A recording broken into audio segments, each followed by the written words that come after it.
Republicans are considering writing a budget that creates room for a $1.5 trillion tax cut over the next decade. That is according to the Wall Street Journal this morning. It is unclear how big of a tax cut the Trump administration will support, and any plan would need support from at least 50 senators. Let's talk about this, John Hilsenrath. What do you think?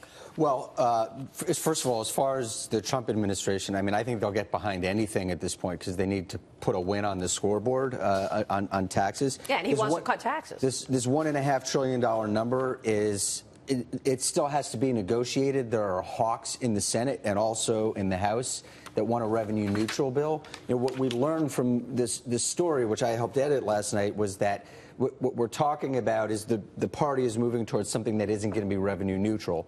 In other words, they're willing to go beyond what they can pay for.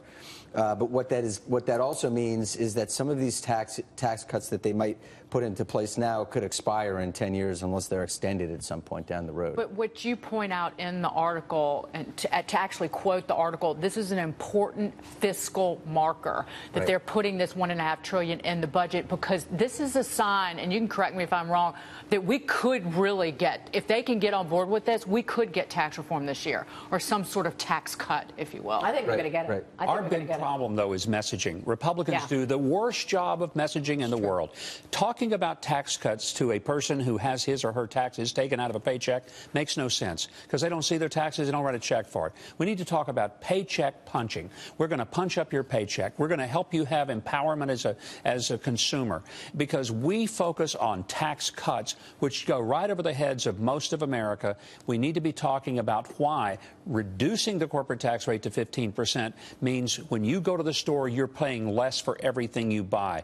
Speak to it in terms of the consumer, not in terms of the politicians and the economists. And why a pass-through or an LLC could see a 15% tax rate, enabling them to come all the way down from 40% and use that extra savings to actually invest in their equipment and hire more workers. That resonates. The big question today is how are the hawks, people like Bob Corker in the Senate, going to respond to this idea that we might have larger deficits over the next 10 years in order to fund this. So, you know, we have to see if they can get to that 50-vote margin that they need to pass this. But do they not understand, John, that when you lower taxes, you actually end up with a greater level of income? I realize there is a break point where that may not happen. Right. But economic growth is something we have not seen in this country for the last 10 years. 1% economic growth. You cannot survive and sustain.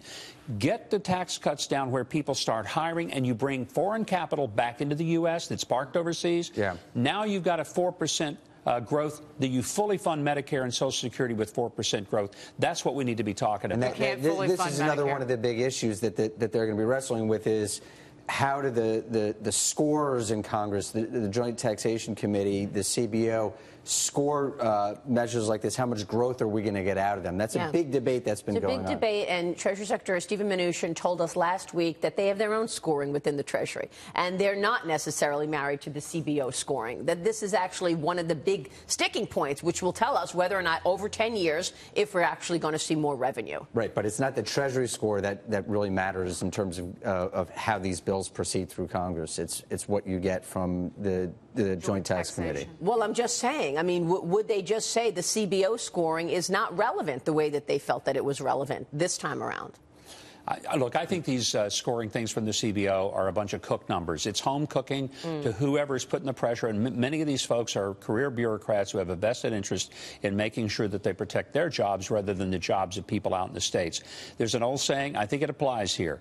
Figures lie, liars figure. And I'm afraid that so many times you have numbers people who will make the numbers whatever you want it to be. But as we saw with the health care debate, those CBO scores matter because they shape the public debate. They make the headlines and they shape how people. You talk about messaging. Should they be shaping all of this? That's what I'm saying. Well, I mean, you can't do it blind. You have to do it with some sense of what the economic impact is. Which is why the Treasury says they have their own scoring to do it. They need to have some sort of marker to look at, given the fact that the U.S. is now $20 trillion in debt. Yeah, there you go. 80% of the growth in federal spending in the next decade is going to be three things: Social Security, Medicare, Medicaid as one, health care, and the interest on the national debt. If interest rates go up 1 percentage point, we literally have an entire federal budget that gets swamped by people's government health care and by the interest on the debt. But isn't that why the Cassidy bill is now where it is, and we're looking at this further appeal to repeal and replace? Isn't that the whole reason? It's moving. It appears to be moving. Exactly. It's not dead. Repeal is not dead. And what it will do, broadly speaking, Governor, you can weigh in, is that it just moves the burden of administering the Affordable Care Act or health care, government health care, to the states. It just gives the states more power. That's where it should belong. There's no federal role in health care. There's not one thing in the Constitution about federal health care. There's nothing. And if you're going to do it at the state level, because the needs of health care in Mississippi versus Massachusetts are 180 degrees apart. And when you try to do a federal program that's supposed to fit to all 50 states, it will always be a dismal failure. So let it be crafted at the state level. They know what they need to be doing. They'll do it better. They'll do it more efficiently. Give them the flexibility. They can do it with less money. The problem is there is federal health care, and it's single payer, and it's called Medicare, and it's going broke in 12 years.